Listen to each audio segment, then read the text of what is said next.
Assalamualaikum warahmatullahi wabarakatuh. Selamat pagi anak-anak.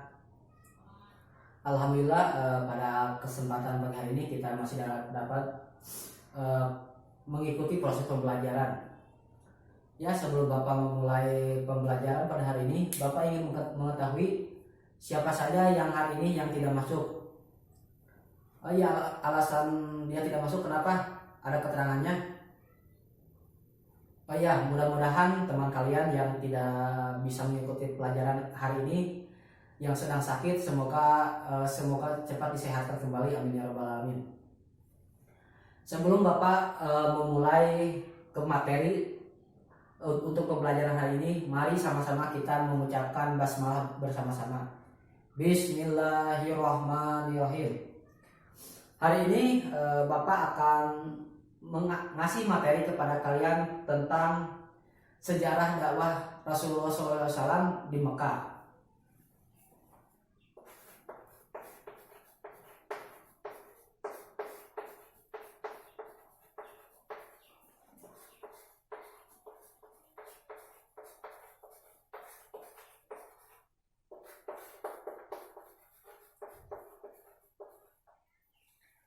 Nah, di sini kita akan belajar tentang sejarah Rasulullah SAW di Mekah.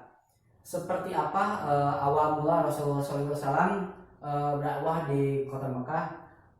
Pada awalnya beliau sering pergi ke gua yang namanya disebut dengan gua apa?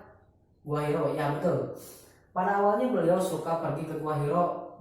Beliau pergi ke gua Hiro untuk merenungi dengan keadaan bangsa Mekah, yang mana pada saat itu bangsa Mekah berada pada masa jahiliyah atau masa kebodohan. Kenapa disebut dengan masa jahiliyah? Karena pada masa itu perempuan dianggap hina dan tidak berharga dan dianggap beban bagi keluarga, terutama pada saat peperangan.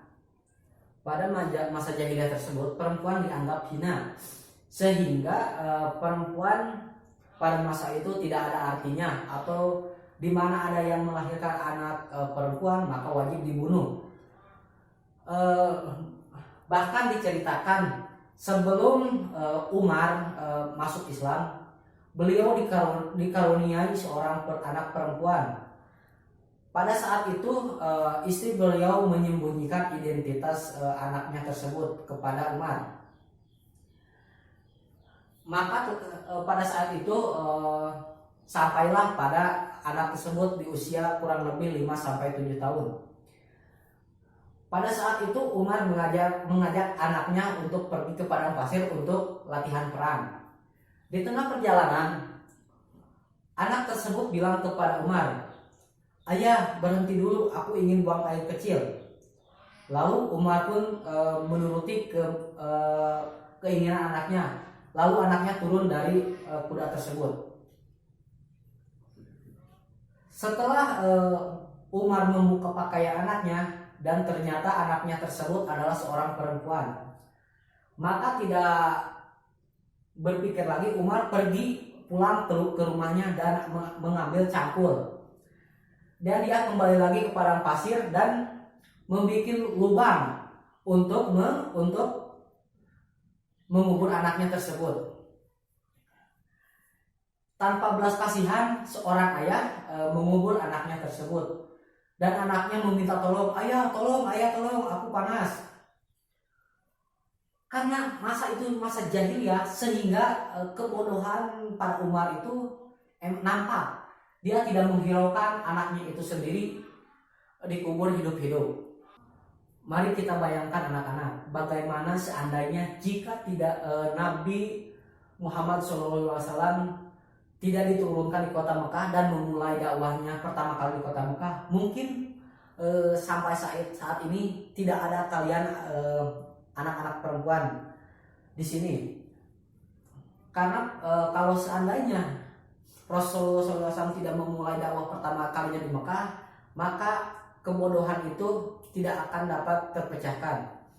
Nah, kita kembali lagi ke pembahasan awal, yaitu tentang sejarah dakwah Rasulullah SAW di kota Mekah. kita akan mempelajari tentang seperti apa perjalanan Rasulullah dan bagaimana metode dakwah yang digunakan Rasulullah dan hibrah atau manfaat apa yang dapat kita dapatkan dari materi sejarah dakwah Rasulullah SAW di kota Mekah. Rasulullah SAW memulai dakwah dengan cara sembunyi-sembunyi.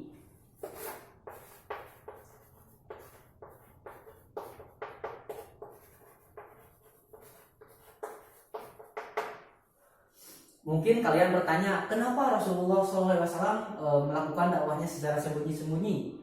Nah, Rasulullah SAW melakukan dakwah secara sembunyi-sembunyi karena pada saat itu terdapat 3 faktor penyebab yang ada kendala dalam perjalanan dakwah Rasulullah, yaitu 1, agama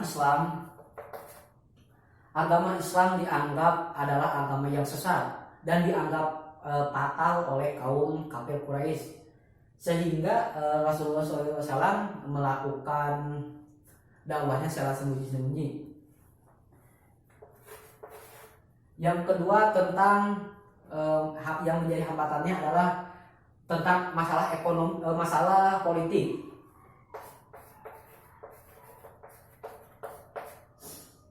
Yang kedua ada unsur politik, di mana orang-orang besar tersebut menganggap Rasulullah SAW itu sebagai ancaman, sehingga seandainya Islam masuk ke kaum mereka, maka pengikut-pengikut mereka akan berkurang, sehingga Rasulullah SAW dianggap ancaman oleh orang-orang politik tersebut.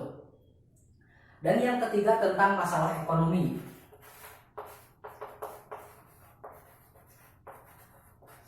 Nah, dan yang ketiga, yang terakhir tentang ekonomi, di mana pada masa itu mata pencarian orang-orang Mekah adalah yaitu membuat berhala, membuat patung, yang dimana patung-patung tersebut untuk disembah oleh kaum Quraisy. Mereka berpikir kalau seandainya mereka meninggalkan dan tidak bekerja lagi membuat patung, lalu apa yang akan mereka kerjakan untuk menafkahi anak dan istrinya? Karena masalah ekonomi tersebut, maka mereka menanyakan apa yang akan saya dapatkan ketika saya masuk Islam. Tapi beliau Rasulullah SAW tidak pernah berputus asa. Beliau dengan gigih, sabar, dan keinginan yang kuat, beliau terus-menerus mengajarkan ajaran Islam. Beliau mengajarkan mulai dari orang-orang terdekat mereka, seperti istrinya dan sahabat-sahabatnya, sehingga pengikut-pengikut beliau masuk agama Islam semakin hari semakin banyak. Artinya apa, anak-anak? Dari materi ini, dari materi dakwah atau perjalanan dakwah Nabi di kota Mekah, ibrah atau pelajaran yang dapat kalian ambil yaitu di mana Allah Subhanahu wa taala akan membalas atas kesabaran dan kegigihan seseorang yang menginginkan cita-citanya. Nah, di sini kalian harus terus belajar, karena Allah akan membalas atas kegigihan kalian belajar. Sebagaimana dijelaskan dalam hadis, wasta'inu bis-sabri wassalat innallaha ma'as-sabirin. Carilah pertolongan dengan sabar dan sholat, niscaya Allah bersama orang-orang yang sabar. Nah, di sini kalian harus selalu selain kalian sungguh-sungguh dan gigih dalam belajar, kalian harus dibarengi dengan sabar dan selalu mengingat Allah atau sholat. Rasulullah SAW pun ketika dakwah di kota Mekah, beliau selalu memanjatkan doa, ya Allah, sabarkanlah aku dan bantulah aku dalam menjalankan dakwah di kota Mekah ini. Nah, mungkin hanya ini yang dapat Bapak sampaikan, kurang lebihnya mohon untuk dimaafkan, dan bila ada yang lebih mungkin itu adalah rahmat dari Allah Subhanahu wa taala.